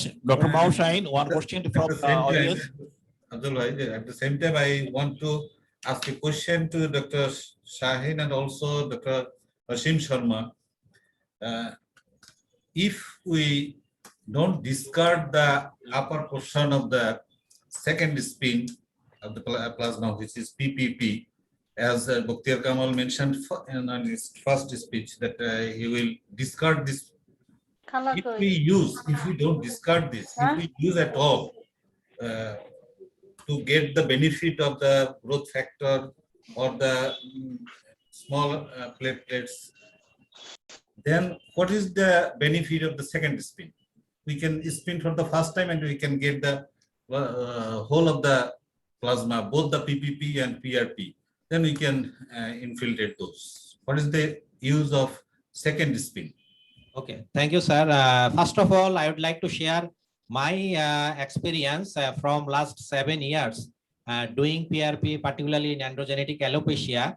And I do actually follow single spin PRP, and I use PRP and some portion of PPP.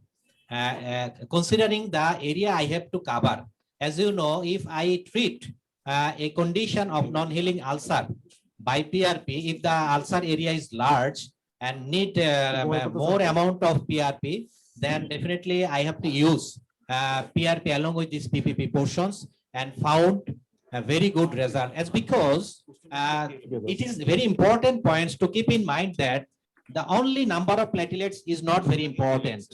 The important thing is the growth factors and the factors contained in the plasma, what Dr. Bokhtiyar Kamal nicely mentioned. All these factors plays a very important role, particularly in regeneration process, in rejuvenation, also definitely fibrin, in non-healing ulcer, rejuvenations, and active scar management, and definitely in the hair loss as well. From I can say from my experience point of view, due to the time strain or due to the avoid the complications, complicity of the procedures, I always go, very rarely I go for the double spin, but I got the very good results even in single spin. Okay.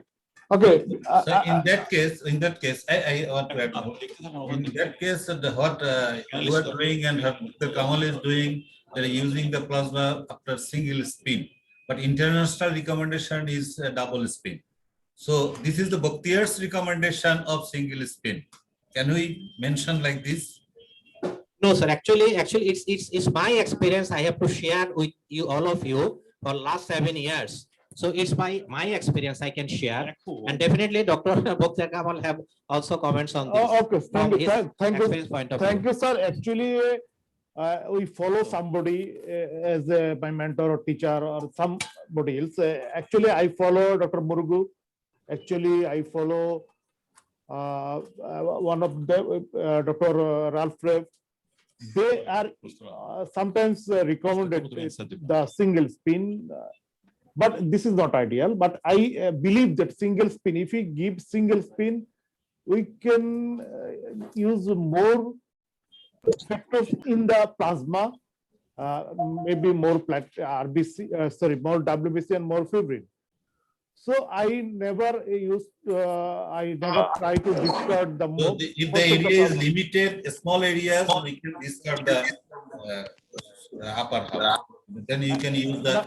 Actually, yes, sir. If we want to use PRP, we should discard the upper part. Yeah. Okay, That is the ideal. This is very important. But in case of single use or single spin or double spin, Dr. Asim Sharma already described it very nicely. So there is no doubt about the benefit of double spin. Double spin is ideal. Okay. Thank you, sir. Limited areas. Okay. If it is a large area for non-healing ulcers like pyogenic granuloma or like this, then for this healing processes, then more plasma is required. In that case, we can use the both portions of PPP and PRP. Okay, thank you, sir.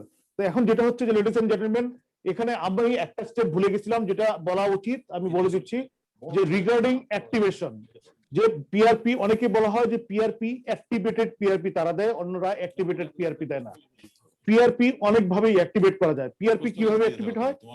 আমরা যে প্ল্যাটিলেটটা রোগীর শরীরে দিচ্ছি, সেই প্ল্যাটিলেটটা বডির যে কোনো collagen টিস্যুর সাথে যদি সংস্পর্শে যায়, তখন এটা অ্যাক্টিভেটেড হয়ে যায়।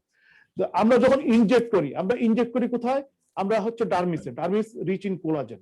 তো ডার্মিসের যখনই প্ল্যাটিলেটটা ডার্মিসের যে কোলাজেন আছে তার সংস্পর্শে যাবে, সাথে সাথে অ্যাক্টিভেটেড হয়ে যাবে। এটা হলো একটা থিওরি। আর থিওরি আছে যে না, আমি যদি পিআরপি যে প্ল্যাটিলেটটা আছে সেটা দেওয়ার আগে আমি প্ল্যাটিলেটটা অ্যাক্টিভেট করলাম, পিআরপি তে যেটা কি হয় যে পিআরপি তে আমাদের মূল উদ্দেশ্য হচ্ছে যে প্ল্যাটলেটের যে গ্রেনুল গুলো আছে যেখানে আমাদের গ্রোথ ফ্যাক্টর গুলো আছে সেগুলো রিলিজ করতে হবে। এখন মূল উদ্দেশ্য কিন্তু আমাদের প্ল্যাটলেটের ভিতরে যে গ্রোথ ফ্যাক্টর আছে সেগুলো, এই গ্রোথ ফ্যাক্টর গুলো রিলিজ করতে হবে। এখন রিলিজ যতক্ষণ পর্যন্ত প্ল্যাটলেট অ্যাক্টিভেটেড না হবে ততক্ষণ পর্যন্ত এগুলো রিলিজ হবে না। অ্যাক্টিভেটেড দুইটা পদ্ধতি আছে, একটা হলো যে আমি রোগীর শরীরে প্ল্যাটলেট ঢোকানোর আগে এটাকে অ্যাক্টিভেট করে দিলাম, আরেকটা হচ্ছে যে না রোগীর শরীরে ঢুকে এটা অ্যাক্টিভেট হলো। রোগীর শরীরে ঢুকে অ্যাক্টিভেট অটোমেটিক হয়ে যাবে, কারণ আমাদের বডিতে এমন কোনো জায়গা নাই যেখানে কোলাজেন টিস্যু নাই। আর হচ্ছে যে আমরা পিআরপি সাধারণত দেই ডার্মিসে, so it is automatically activated when reaching the collagen of the dermis. এটা অনেক সময় করা হয় যে না, অনেকেই বলে যে না ডাক্তার সাহেব আপনি অ্যাক্টিভেট করে দেন। অ্যাক্টিভেট করার সবচেয়ে সহজ উপায় হলো ক্যালসিয়াম কোনো লবণ দেওয়া। আমাদের দেশে ক্যালসিয়াম গ্লুকোনেট ইনজেকশন অ্যাভেলেবেল। আমরা সাধারণত এই একই রেশিওতে 1:10 ক্যালসিয়াম গ্লুকোনেট ইনজেকশন পিআরপির সাথে মিক্স করে রোগীর শরীরে ইনজেক্ট করি। Doctor Asim, Yes. can you hear me? Yes, I can hear you. Yes. Okay, regarding activation of PRP, usually PRP is activated when it Yes. close contact with collagen. Yes. Our body is rich in collagen. We inject the PRP in the dermis, which is rich in collagen. After giving the PRP, it shown close contact with collagen and automatically activated. So there is no need to pre-activated PRP. No, when you are Although- injecting, there is no need to activate PRP. Like you rightly mentioned, when platelets come in contact with fibroblasts, they get Yes. activated and they release growth factors. So there is Okay. no need. Thank you. But when you are doing hair transplant, Yes. in that case, you have to. I think that is what you are going to say. Okay. Uh, Okay, but some center and some doctors claim they give activated PRP by photo activated or blah blah blah. Yes. Yes. I think the That is a simple gimmick. solution, simple solution is calcium injection. In Bangladesh, calcium chloride injection is available, and I usually give 1:10 calcium chloride injection in PRP to activate before giving the PRP injection. Am I right? Yes, if you want to activate, that is right. We also have calcium glucuronate, but that Yes. makes the PRP very sticky. So it is very Okay. difficult to inject after. that. Okay, thank you. Thank you very much. So we are end of the session, my session. Yeah, now you will ask so many questions, so I If thought there is any some- question Can you from the ask one audience? question to Bhakti Kamal? Yes, sir.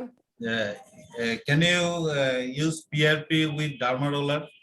No, sir.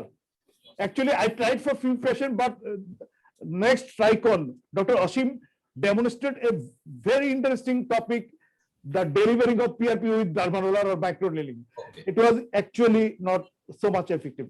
Dr. Ashim, am I right? I agree. Dermarol separately and inject separately. Right. Another question is, can we use, in case of particularly in case of acne scars, separately injecting PRP along with microneedling therapy separately Yes. Yes. to get maximum benefits? So there is a lot of questions, same questions from the audience. So Dr. Ashim, could you please share your experience regarding use this combination of PRP along with microneedling therapy, either in acne scar or hair loss treatment? একটা সময় খুলে দিও। Yes, sir. Ashim, please. Sir, ভালো আছেন? Yes. Yes. So that is a wonderful therapy. For the last 6 years, I think I've stopped doing only PRP for acne scars. I either combine it with, see, essentially in acne scars, what happens is only PRP, you are not giving enough fibroblasts to the skin. You need to damage the skin to induce wound healing. Whether you damage it with a dermaroller or you damage it with a derma pen or you damage it with a fractional CO2. I usually do that in one session. And if I'm doing microneedling, I inject separately. But PRP has to be injected separately to boost that collagenesis. So that collagen stimulation has to be very, very high in terms of acne scars and in terms of even stretch marks. For both these indications, you have to always combine it with another entity, but always inject it separately. Which procedure do first, either microneedling or PRP? So if I'm doing it in the same session, I do PRP Yes. first. There is no order to that. Actually, a lot of people do microneedling first. My concept is if I've applied for the face, sometimes in top lap also we do it. Or if I've given a block, I want the most painful thing to be done first. So I do PRP first and then I do microneedling after that. Thank you, Dr. Ashim, for your experience, sharing experience. So I got a question from Dr. Najmul Saqib. Any role of dermatologist in the PRP therapy? I think the answer is already given by Bakhtiar Kamal. Okay. So next question is coming from Dr. Afroja. Can PRP and dermatology be done at the same time on scalp? This is also done. So next question is coming from Dr. Taslima. Can we use minoxidil and PRP simultaneously, and how we maintain both? Answer will be given by Dr. Mahushain. Question, please. Question is, how can we use minoxidil and PRP simultaneously, and how we maintain both? No, sir. Actually, Okay. Dr. Ashim Okay. last icon, Dr. Ashim also described this very nicely. Actually, there is micro needling cannot penetrate the minoxidil to the target area. Minoxidil, any drug delivered to the skin should be some vehicle to transport it the target area. Microneedling can penetrate. Dr. Ashim have a literature and publication, and he described it. Only the microneedling does not help to penetrate minoxidil more in the target area. So no need to do microneedling to deliver the minoxidil in the target area. So I think using minoxidil during microneedling is completely wastage of drug. So you should use microneedling alone or with PRP separately, and minoxidil as a routine procedures used. Dr. Ashim, have you any comment? No, I agree. Minoxidil itself, it's made as such, the preservatives in that, and it is made for penetration. So on its own also, even topical minoxidil penetrates very well. You don't have to do microneedling. Like I agree with Dr. Mahbub and Dr. Bakhtiar. If you are giving minoxidil along with microneedling, you are wasting minoxidil. There is no need to do that. So keep your microneedling reserved separately as a separate procedure. Okay, thank you. Another question from our panelist, Dr. Tawhid. He is asking to Dr. Ashim, any role of PRP in Stria? So Any like role yes, sir. Like I mentioned in acne scars also, in Stria it's the same thing. You have to stimulate collagenesis inside, neocollagenesis inside the stria. So you do some procedure which will cause therapeutic wounding, which will cause, the skin to have wound healing. So collagen will start getting produced, and then you hit the skin with PRP. So it has to be a combination of some mechanical procedure like fractional CO2 or microneedling or dermapen, and then PRP in that session. That is how I would, that is what works for Stria. So any Stria after pregnancy, which time is indication actually? The patient develops Stria after pregnancy. So after delivery, when is the indication? I usually wait for 6 months. I prime the patients with retinoids and a silicone-based cream, or there are many, topical onion-based extracts which we get in India in form of creams. So I prime the patient with that for about 3 to 4 months, and then take the patient up for resurfacing. So may I ask Dr. Ashim regarding the management of female pattern hair loss? As you know, it's a very common dermatological conditions. Do you suggest PRP therapy as a monotherapy for the management of female pattern hair loss? As you know, a lot of patients are not agreed to take medications like minoxidil or finasteride or something like that. So in that case, what is your experience only using PRP as a monotherapy for the management of female pattern hair loss? So when it comes to female pattern hair loss, we all know it is a very complicated entity. There are so many times when you need to give hormonal therapy, combined oral contraceptive pills, aldactone. In these patients, I always feel PRP as a monotherapy will not work. Even if the patients insist, we have a lot of patients who come to us. They tell us that, okay, people have this misconception that if they are taking combined oral contraceptive pills, the ovarian reserve will, decrease. And as it is these days, getting pregnant is very difficult for the younger generation. So a lot of patients are unwilling, like you said. But I always try to tell them that if you take, PRP is like a boost. If I'm not giving you anything to control the hormonal insult, in males, hormonal insult can still be controlled with minimal medication.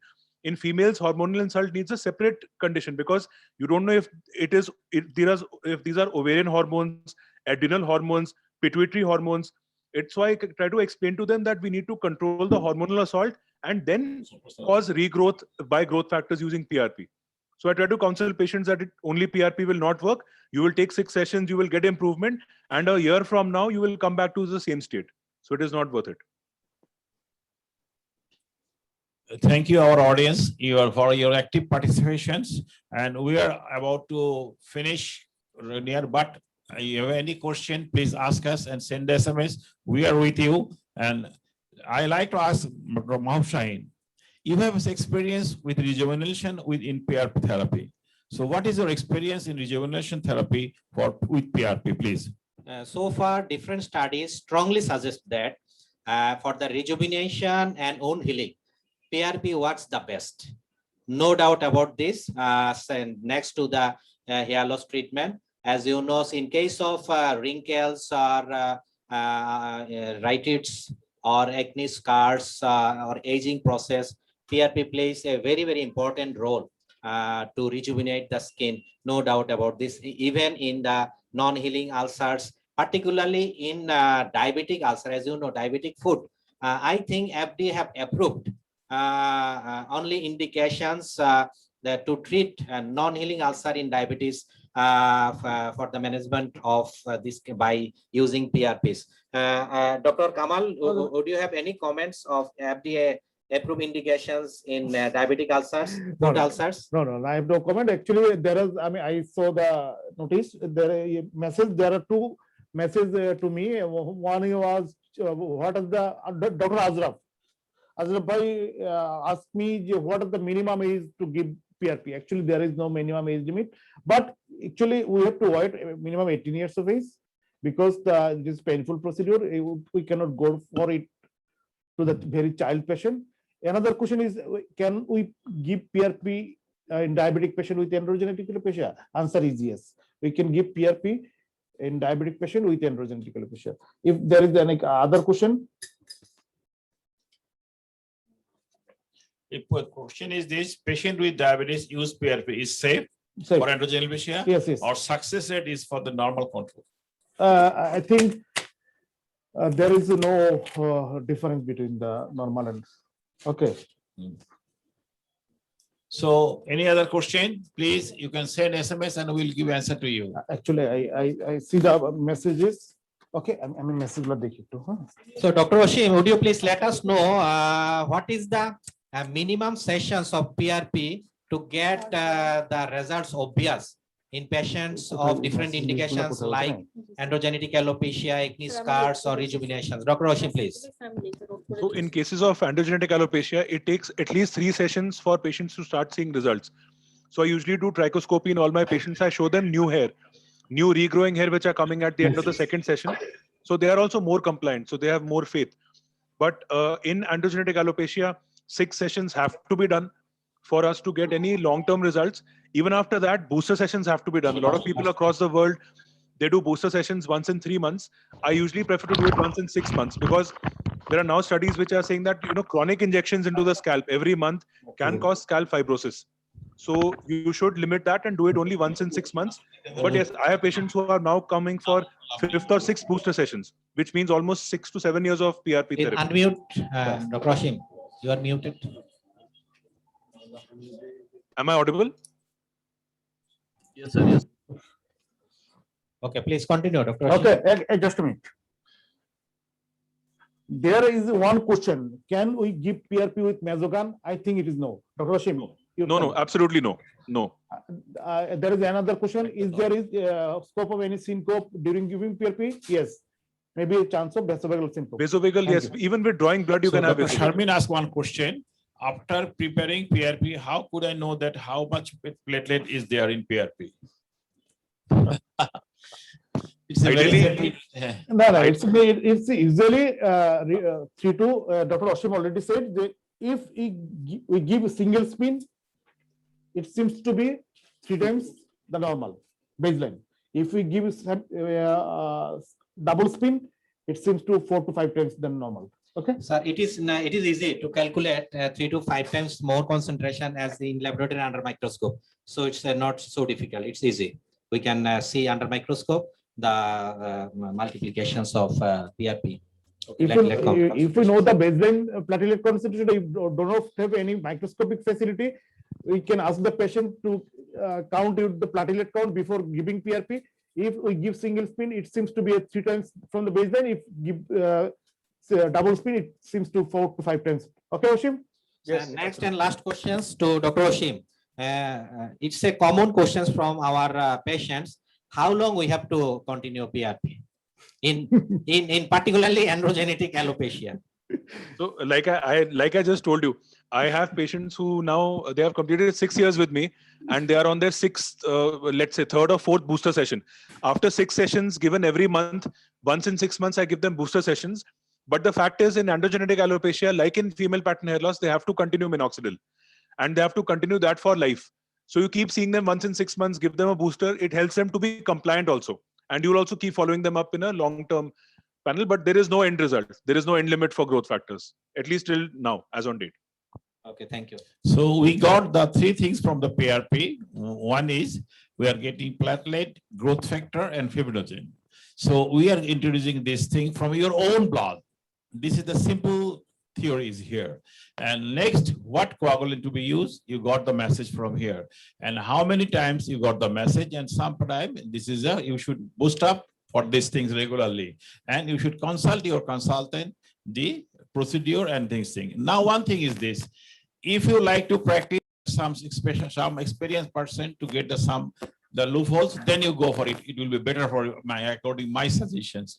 And today is on our seminar about 85 participants of the learned doctors and with our panelists, our 3 panelists, one special guest from India with so many experience, Dr. Ashish Sharma. His smiling face always with us, and when we are asking, he's with us.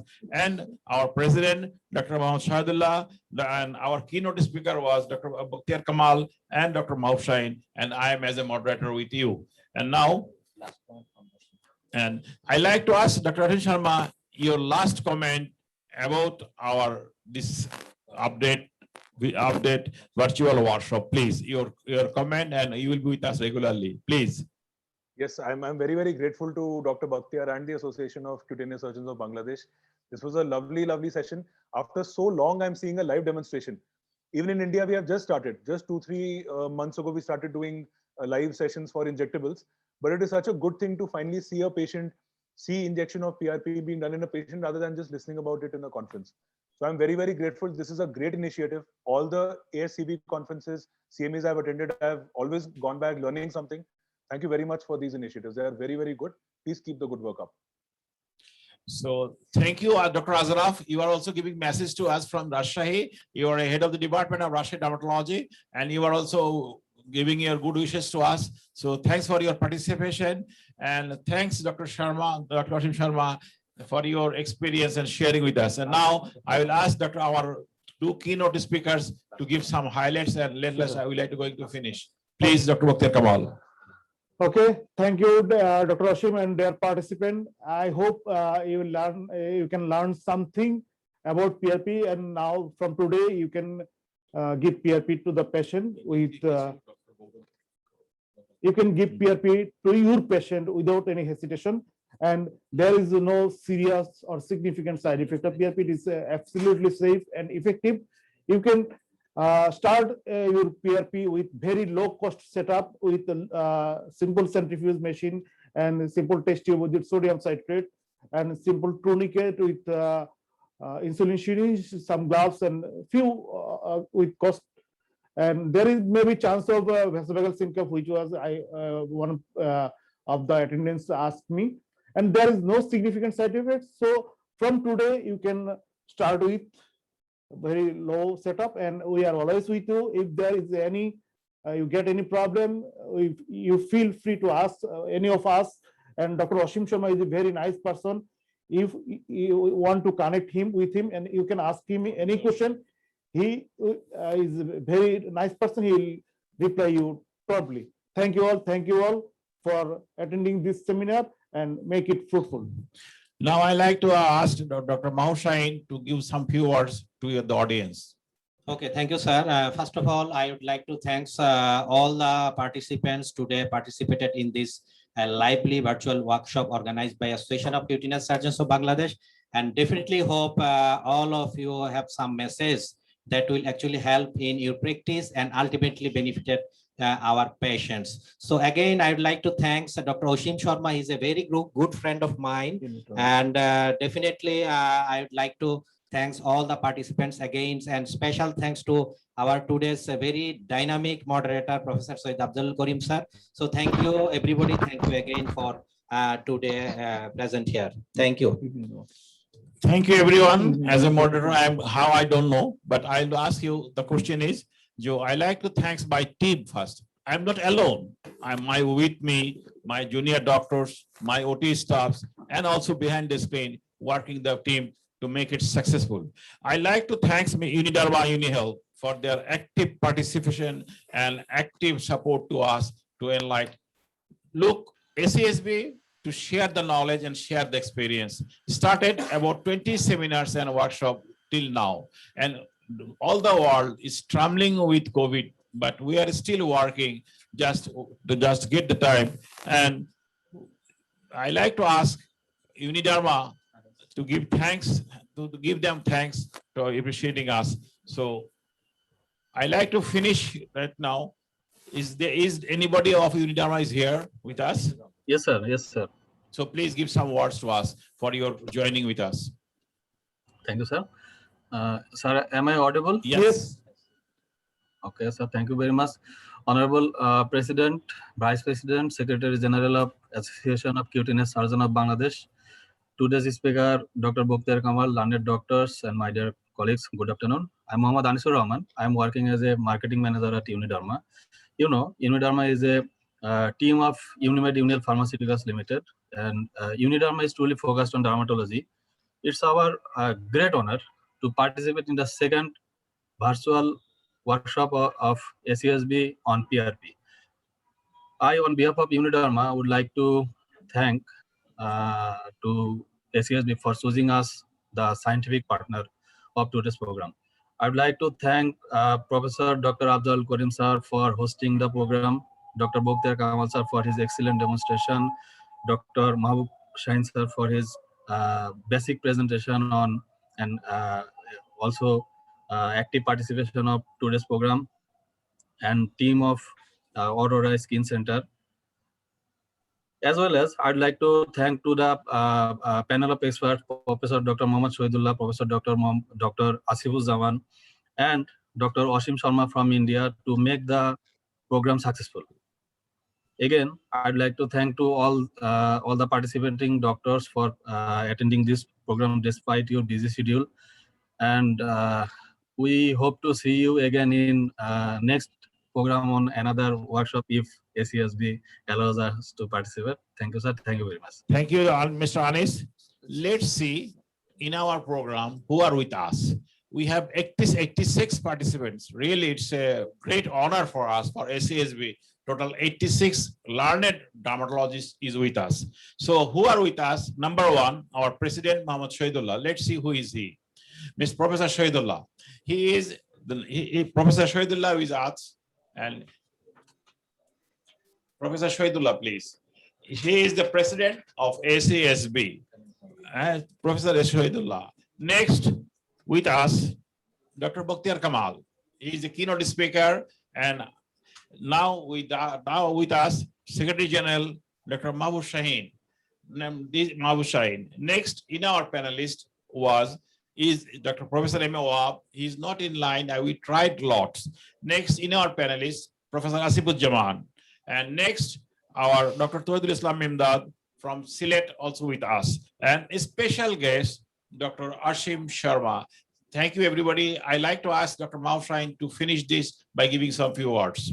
Dr. Mahbub Shahin, please. Last, আমি যদি আসলে এটা না বলি তাহলে এটা আসলে আমার ভুল হবে। আমি স্পেশাল কৃতজ্ঞতা জানাই আমার যে টিম, আমার জুনিয়র ডক্টরস এবং অরোরার যে স্টাফ, তারা গত এক সপ্তাহ অক্লান্ত পরিশ্রম করে আজকে আমাদের এই ওয়ার্কশপে সার্থক করেছে। আপনারা সবাই জানেন আমরা কোভিড এর খুব ক্রাইসিস মোমেন্টে আছি, তারপরেও আমরা চেষ্টা করেছি সবাই মিলে একটি টিম হিসাবে একটি সুন্দর একটি ওয়ার্কশপ উপহার দেওয়ার জন্য।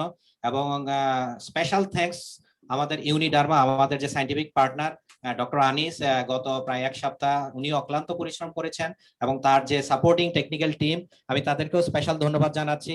এবং স্পেশাল ধন্যবাদ জানাচ্ছি ডাক্তার তানভীর, আপনারা সবাই ওকে চিনেন, সে এসিএসবির অ্যাডমিনে আছেন এবং সে অক্লান্ত পরিশ্রম করেছেন আজকের এই প্রোগ্রামটাকে সুন্দর এবং সফল করার জন্য। অবশেষে আমি সবাইকে আবারও ধন্যবাদ জানিয়ে হ্যান্ড ওভার করছি আমাদের মডারেটর প্রফেসর আব্দুল করিম স্যারের কাছে। Thank you sir. জানি না অনুষ্ঠান সার্থক হলো কিনা, আমাদের সার্থক তখনই হবে যখন আপনারা এখান থেকে কিছু নিয়ে যেতে পারবেন। আমাদের দুইজন কিনোট স্পিকার, তারাও চেষ্টা করেছে, আমরাও চেষ্টা করেছি আমাদের কিছু দেওয়ার জন্য। তো তখনই সার্থক হবে যদি আপনারা এখান থেকে কিছু নিয়ে যেতে পারেন এবং কিছু শিখতে পারেন। আমিও আজকে কিছু শিখলাম, এটাই আমাদের শেষ। তো সবাইকে ধন্যবাদ দিয়ে আমি শেষ করছি। প্রফেসর শহীদুল্লাহ স্যার, আপনি যদি কিছু বলতে, ভোট অফ থ্যাঙ্কস দিলে ভালো হয়। প্রফেসর শহীদুল্লাহ স্যার, আপনি কি লাইনে আছেন? Professor Shahidullah, please conclude by give word of thanks. Thank you, Professor Afzal sir. I first thanks the participants of today's webinar workshop. More than 85 participants participated this webinar. That is a very good sign for our this digital workshop. Previously, this is our second workshop. Previously, we have arranged the first workshop on international infiltration. That was a success on ours, and this is the continuation of this. This is today's webinar workshop. I must thank Dr. Asim Sharma. From far away, he has participated. He has enriched our knowledge. He has shared with us, with our junior participants and everybody. We have learned many things from him. We have shared, we have gathered knowledge from him, his experience. And I must thank today's keynote speaker, Dr. Mahabub and Dr. Bakhtiar Kamal for his nice practical demonstration. We have learned many things from the discussion. This is a fruitful discussion.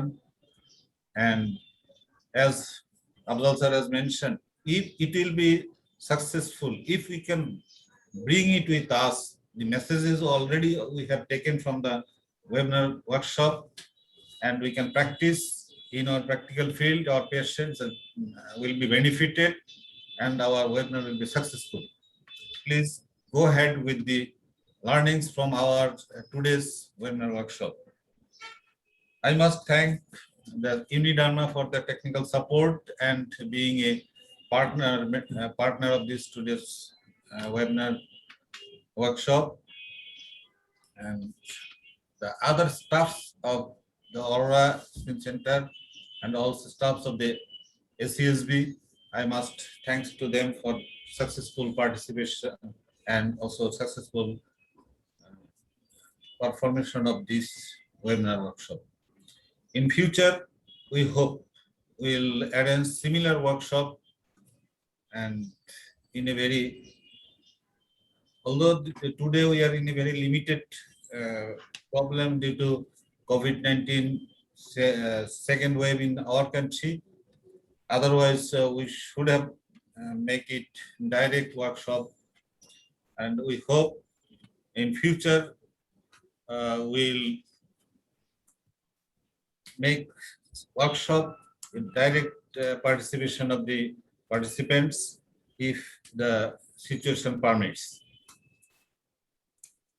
And with this, at the present situation, I request everybody to comply with the instructions of the health authorities, to putting on mask, to ensure safe distance and ensure the health, other health activities. The people who are affected by COVID-19, those doctors who have already, those doctors and also others who have already passed away, we have our